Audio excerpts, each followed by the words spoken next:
And joining us right now to talk about what to expect is Mark Cabana. He is co-head of global rates research at Bank of America Securities. And Mark, thanks for coming in today. Thanks for having me. It's a big day. New Federal Reserve chairman. We don't get that very frequently. What are you expecting? What are you hoping? What are you watching? Yeah, well, Becky, it's notable because Kevin Warsh is a relative stranger to the bond market, at least as far as acting in Fed chair capacity goes. Acting Fed chair, but I mean, So we knew who he was at the Fed 15 years ago. Sure.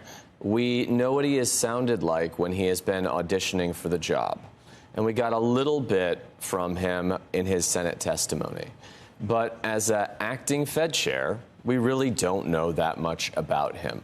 We know he wants regime change. He wants to change many things at the Fed.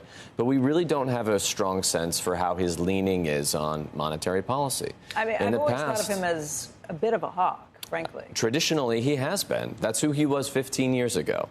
Now, when he was auditioning for the job, he was much more dovish. He was advocating for rate cuts. He says we need to be forward-looking and focus on AI productivity gains and the disinflationary impacts of that. Fine. But what we have seen so far is really none of the disinflation that comes from AI. We've seen a fair amount of investment and job growth, it seems like, that is associated with the build-out of that. And how does he balance these things? We don't know. And that is what makes this meeting quite unique to me. He's a relative stranger. It's also very unusual for an outsider to assume a Fed chair responsibility. Think of Powell. Think of Yellen, Bernanke. They grew up through the Fed. They delivered speeches in capacities as Fed officials before they took the helm. Warsh has been gone for 15 years. So it does create a bit of a different setup. So what you're talking about is the potential for volatility because the markets don't necessarily know what to expect, or because you think he's a loose cannon and he's going to come in and do something crazy? No. I don't anticipate that much of a massive change at the moment. No. Loose cannon, no. But potential for volatility, yes. I will tell you that in conversation. Okay, so the potential for volatility means that he would do something different than what the market's anticipating. My guess is that he comes in and there is no immediate change in rates, one direction or the other, which feels like, okay, that's kind of what the market's expecting, right? Certainly, the market is expecting a hold at this meeting. But as you know, the market is pricing in just about one hike from the Fed over the next somewhere between 6 to 12 months. Mm-hmm.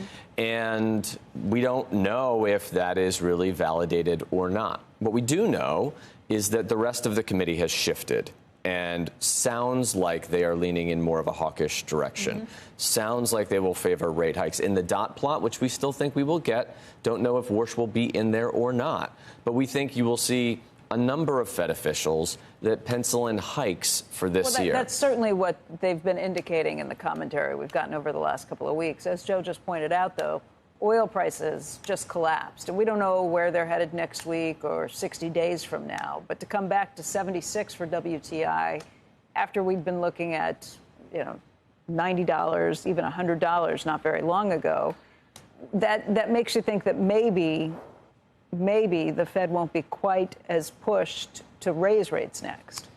We still think there will be individuals that pencil in hikes for this year. And it's not just an oil story. Oil, of course, matters. It's likely we've had a bunch of Fed officials who've come on, including former Fed officials, I should say, like Roger Ferguson, who've said, look, inflation was 3% before you had any situation with the Iran war. So it was an issue of kind of inflation, stubborn, sticky inflation, before we even got to these issues.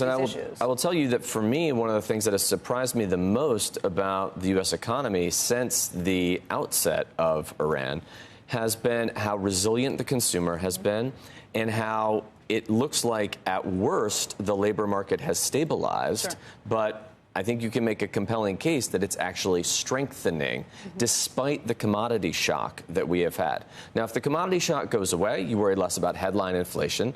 But you do have to question, well, does the resilience of the economy become even more clearly evident in that context? And not that the stock market is their main barometer for what they're doing with interest rates, but it does factor into it. And you've got the market either at or new high, or near new highs, depending on which one of the major averages you're watching on these things. Becky, I ask myself the most simple question that I think many Fed officials do ask themselves, and that is, are interest rates restrictive in this economy right now. And to me, it is not clear at all that they are. Certainly when I look at financial conditions, it does not suggest that interest rates are restrictive at all either. So where do you think that the mortgage, the 30-year mortgage is going to be, which is closely tied to the 10-year? Where do you think that will be 6 months, a year from now? We think it'll be about flat. So you're not factoring in a hike? We think that if they do hike, it's going to matter only marginally at the long end. It will cause front-end rates to move up a bit. The 30-year mortgage rate, depending upon the metric that you look at, is about 6.5% right now. 6.25%, 6.75%, that would seem like a very reasonable range for it to be in. Could it go up a little bit from here? Sure. Is the Fed going to hike several hundred basis points if they hike? No. Could they hike 50 or 75?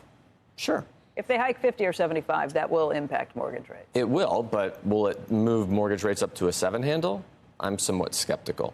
Again, 6.75 I wouldn't rule out, but like a really meaningful shift there, I don't know. And look, the housing market has been relatively stagnant for a while. It is one of the most interest rate sensitive sectors in the economy. It has not done a heck of a lot anytime soon.